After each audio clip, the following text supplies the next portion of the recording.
Hello everyone, today's video is going to be about mass incarceration. This is a very tough subject, and it's something that while many people may know about, many don't know exactly why it exists and the amount of corruption that is built within it. Before I begin, I must let you know that all my sources are listed in the description. The United States of America has the largest prison population in the world. The United States makes up 5% of the global population, but 25% of the world's prison population. The U.S. incarcerates 698 per 100,000 residents. There are obviously some racial disparities in incarceration. 1 in 3 black boys and 1 in 6 Latino boys born today can expect to go to prison. However, the ratio for white boys is 1 in 17. There are twice as many people in jails awaiting trial and presumed innocent than in the entire federal prison system. Over 550,000 people are in jail who haven't been convicted or sentenced. Mass incarceration began in the 1970s. Since 1970, the population of incarcerated people has increased by 700%, and 2.3 million people are in jails and prisons. This is obviously a serious issue. Without knowing our nation's history, it is generally very easy to make false assumptions as to why this has happened. A common false assumption is that the more recent generations are generally more violent and more people are committing the crimes. This is not entirely true. In order to understand why mass incarceration is happening, I must explain the context. As the vast majority of Americans are aware, Africans were brought over to America and became enslaved. African Americans, as they would soon become, were enslaved all across the continent, including the North, before they abolished it, around the time of the American Revolution. Slaves were forced to do labor that was not suitable for the majority of the American population. Following the Civil War, the 13th Amendment to the U.S. Constitution was added. It said, "Neither slavery nor involuntary servitude, except as a punishment for crime, whereof the parties shall have been duly convicted, shall exist within the United States or any place subject to their jurisdiction." This was done after bloody conflict that originally wasn't about slavery. In the years following the Civil War, Jim Crow laws were put into place to disenfranchise and remove political and economic gains made by black people following the Civil War. Jim Crow laws are known for enforcing racial segregation, but Jim Crow laws were much larger than that.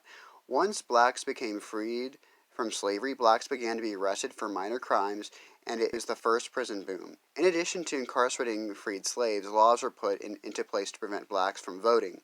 This was done after the 15th Amendment was passed that gave blacks the right to vote. One of the laws that was put into place was the poll tax. Because blacks were almost always poor, they could not afford to vote.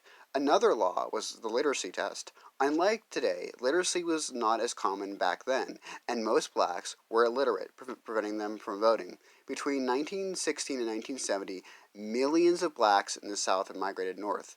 This was called the Great Migration. As this happened, there became fewer blacks in the South and more blacks in the North. As a lot of people are aware, the 1960s saw the Civil Rights Movement. The Civil Rights Act of 1964 was passed, and the Civil Rights Act of 1968 was passed to supposedly end racial injustice in this country. Now that I've gone over the context, I would now explain why mass incarceration began. In 1968, Richard Nixon was elected President of the United States. Richard Nixon pushed for the war on drugs. Nixon said he wanted to crack down on drugs and said it was a huge problem in the United States. Nixon recruited racist Southern whites into the Republican Party to try to enforce the war on drugs in the South. Around this time, more and more blacks began to be arrested for minor crimes. Because poverty and drug abuse are linked and the effects of racial segregation and redlining still existed, drug arrests were predominantly black. Nixon vilified anti-war leftists, aka hippies, and black people by making them criminals. As both the hippies and a lot of blacks did drugs, Nixon used drugs as a way to vilify them. However, Nixon's war on drugs is nothing compared to Ronald Reagan's. Ronald Reagan took the war on drugs literally, and the modern war on drugs happened under his presidency. Ronald Reagan had his Southern strategy to try to arrest as many drug users as possible. Ronald Reagan launched the Just Say No campaign to try to get people to not use drugs. As the prison boom happened, the prison system became a money-making institution. In 1983, the Corrections Corporation of America began its prison system in 1983 in Nashville, Tennessee. The CCA was a company that owned private prisons. As this was monetized, states were required to keep these prisons filled even when no one was committing a crime.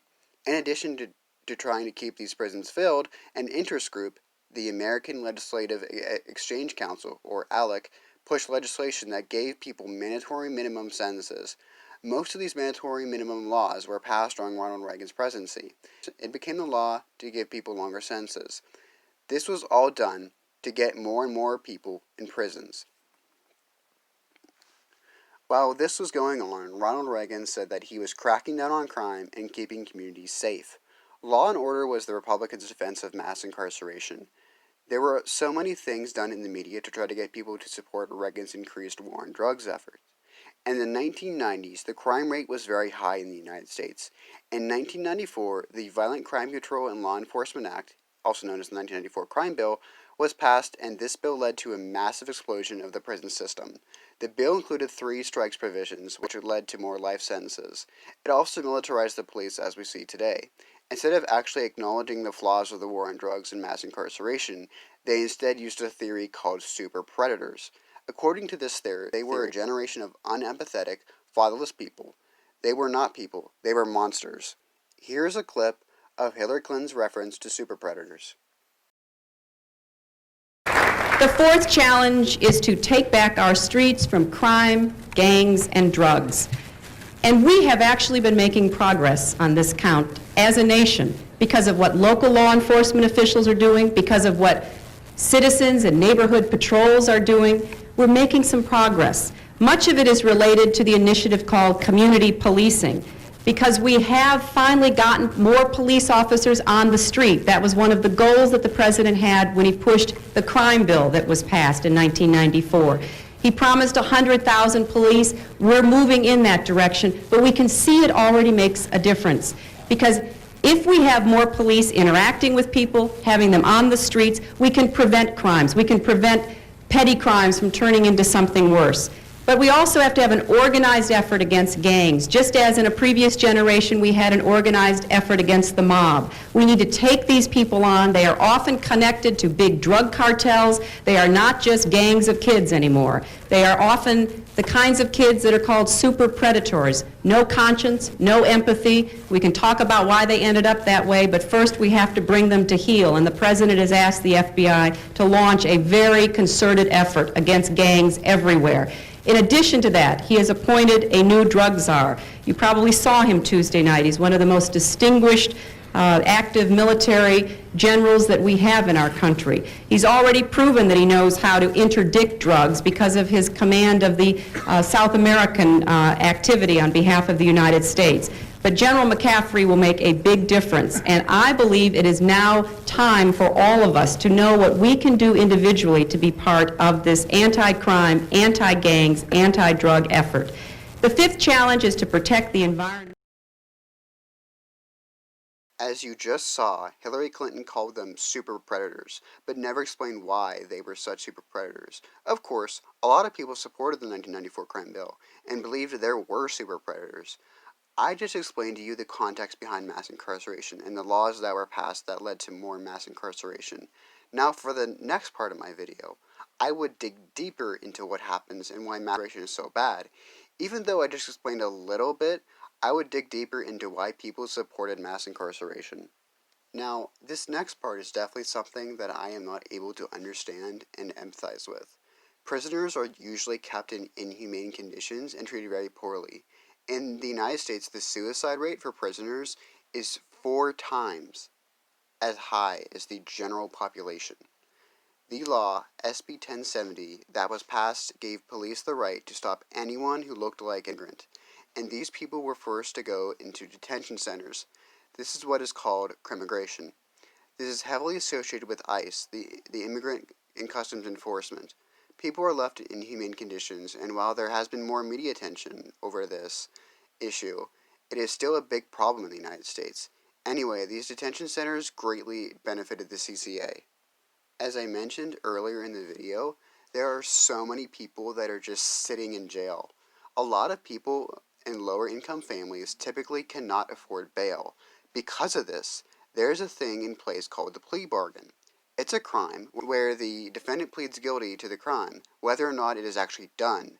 This deal can result in a drop in one of the charges, a reduction in the seriousness of the offense, or a reduction in the sentence of the crime. The plea bargain is mainly put in place because corporations profit off it.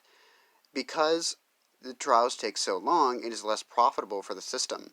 If trials were more common, the system would shut down. Plea bargains appeal to defendants because they don't know how long it will be until their trial, and they have a very good chance of being prosecuted. Those that have taken a plea bargain ultimately are convicted. As those are on your criminal record, any rights or privileges that you would lose after a conviction at trial can also be lost. While it is still possible to get a job with a misdemeanor, it makes it harder to get one, as employers can decide to not hire you based on a misdemeanor. One of the main reasons mass incarceration exists is because of prison labor. The 13th Amendment to the United States Constitution says, "Neither slavery nor involuntary servitude, except as a punishment of a crime, whereof the party shall have been duly convicted, shall exist within the United States, or any place subject to their jurisdiction." What this means is that you can't be a slave unless you're a criminal. Because of this, prisoners are required to work if cleared by medical professionals, with a few exceptions. For this forced labor, prisoners could earn a very small wage, if they even get a wage at all. Incarcerated workers labor within in-house operations or through convict leasing partnerships for businesses. There is little to no compliance with modern labor standards because prisoners are not employees. These prisoners cannot form unions, receive a minimum wage, or have shorter hours.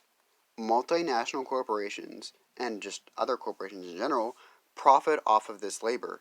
Some prominent multinational corporations that use prison labor are McDonald's, Victoria's Secret, Wendy's, Walmart, Starbucks, Sprint, and many more. There are over 30,000 incarcerated people working in farming or other agricultural positions. This can include slaughterhouses. Prisoners are forced to work in terrible conditions and risk of self-injury is high. Despite all this, the prison labor industry makes over $1 billion per year selling products that inmates make. In recent years, there has been more awareness of the flaws of our prison system and calls for change. In 2015, Bill Clinton explicitly said that his 1994 crime bill was a mistake and admitted that the bill worsened the mass incarceration problem. A lot of politicians today are bringing awareness to the issue of mass incarceration and promoting reform. However, having small reforms will not fundamentally address the issue. This video is a Black Lives Matter video. This year, a lot of people woke up and started demanding change in this country. While the list of black people who have died from police brutality is very long, the murder of George Floyd gained national attention and sparked the protests that occurred all across the nation this past summer. The acronym ACAB, meaning All Cops Are Bad, or All Cops Are Bastards, is not a slogan that says that every single cop in the United States is a bad person and they are just a terrible person. What it actually says is that the institution itself is very bad, and anyone who is a cop is working for a bad institution. The murder of George Floyd is only a small part of the massive problem that exists in this country. The slogan, "Not all cops are bad," is another way of ignoring the issues of systemic racism in this country. Throughout the history of the United States, the nation has always had systemic racism. First, it was slavery, then it was systemic racism even more with Jim Crow laws, and then it was mass incarceration. Most people today will say, "Oh, slavery was awful. If I was alive back then, I would have not have supported it." But the thing is, people were brainwashed and manipulated into justifying slavery, just like they were manipulated and brainwashed into justifying segregation. And this is still happening today. People are brainwashed and manipulated into supporting mass incarceration. This is one of the biggest reasons why capitalism is bad. Capitalism cannot exist without exploiting a certain race or ethnic group. This is because capitalism is about making a profit. It's the profit motive. Corporations and other businesses don't care if they are exploiting black people in order to turn a profit. This video is the first of my 2 videos on mass incarceration. In my second video on this, I will explain in detail the fundamental changes that need to be made rather than just small reforms to the prison system. I have to give a shout out to the band The Knots for allowing me to use their song Snow Globe in my introduction. Please give them a listen on Spotify. Thank you for watching my video. Please give this video a like. Please subscribe to my YouTube channel if you have not done so, and share it with your friends. As well as follow me on Instagram and Twitter. Have a nice day. I'll see you next time.